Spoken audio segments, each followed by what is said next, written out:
Hey everybody, Ryan here coming at you with this week's video. Sorry I didn't do a skit this week. I just could not think of one that I really wanted to do. And I don't really like to, you know, half-butt anything, so I just don't, I'm not going to just make one of low quality just because I didn't think of one. So, especially during Akira Kurosawa week, because, I mean, he's one of the greatest filmmakers of all time, and as you can see, I'm holding up my old Criterion edition of High and Low, which is the film I'll be talking about. You know, a lot of people, when they think of Akira Kurosawa, they automatically go to the samurai films. And that's very rightly so, because he's definitely, when it comes to samurai films, they're some of the greatest films ever made. But what seems to sometimes be forgotten with average cinephiles, not necessarily ones that have a, most people that they're fans of Akira Kurosawa, but some of his more mainstream works. But then there's some cinephiles that are all about every one of his films, which is pretty usual. I guess a recent thing for me would be that I'm a Richard Linklater fan, especially after watching Boyhood recently. But up until this movie, I was a fan of Dazed and Confused, and really only a couple things of his more mainstream things, and I hadn't really visited some of his other stuff. And recently, I've actually, because I love Boyhood so much, I've been going back and visiting everything, like Slackers, everything that he has done, revisiting the Before Sunrise, Before Sunset, Before Midnight, all that stuff.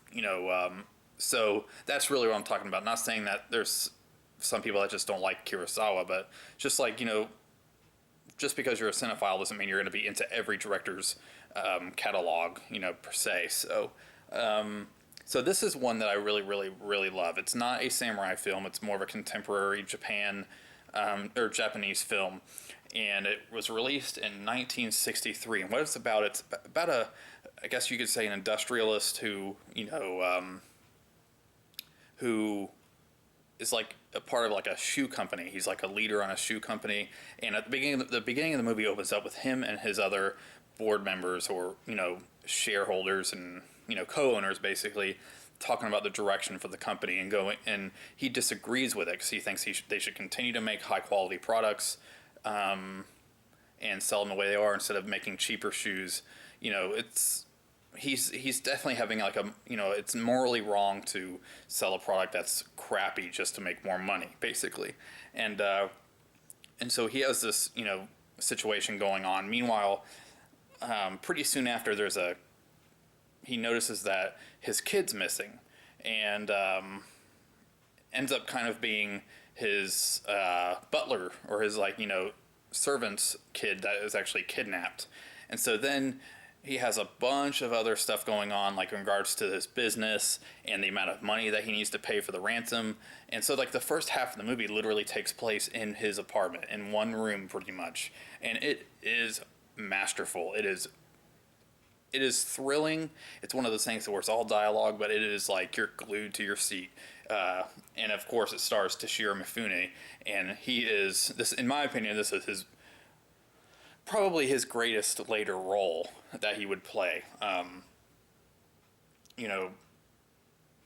think he's great in everything, and he's definitely great in Seven Samurai, but I think this is my favorite role that he is in, because you could see the tension in his face, you could see the stress that he's under, should he help. It's one of those things where in order to carry out his plans for his company, he needs to have this certain amount of money, and it's the exact same amount of money that he would need to spend to get his servant's kid back with. And so he's just in a moral dilemma, and it's the crime is investigated too at the same time. And it's just a brilliant movie. I don't want to go any further than that, because that's kind of how the movie opens too.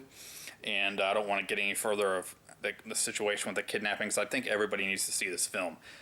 You could get it, fairly normal Criterion type of prices, except now they have a new edition, which is the Blu-ray edition, and they also have a DVD edition that's way better quality than this and has special features. This is spine number 24, and this is one of the first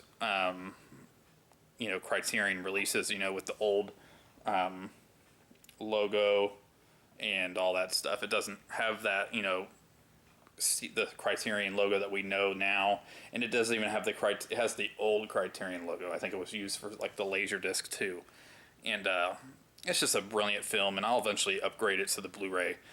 But yeah, I highly recommend it. It's about 2 hours and 23 minutes, but it flies by because it's just so tense.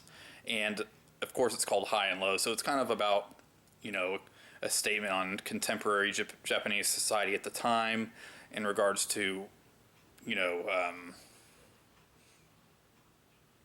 it's just, you know, that's pretty much the basis of it.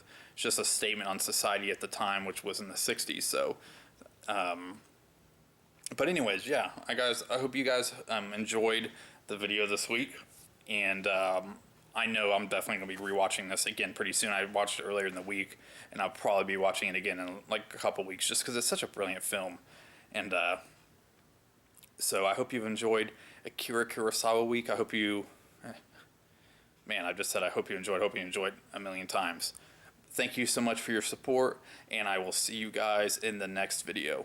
Bye.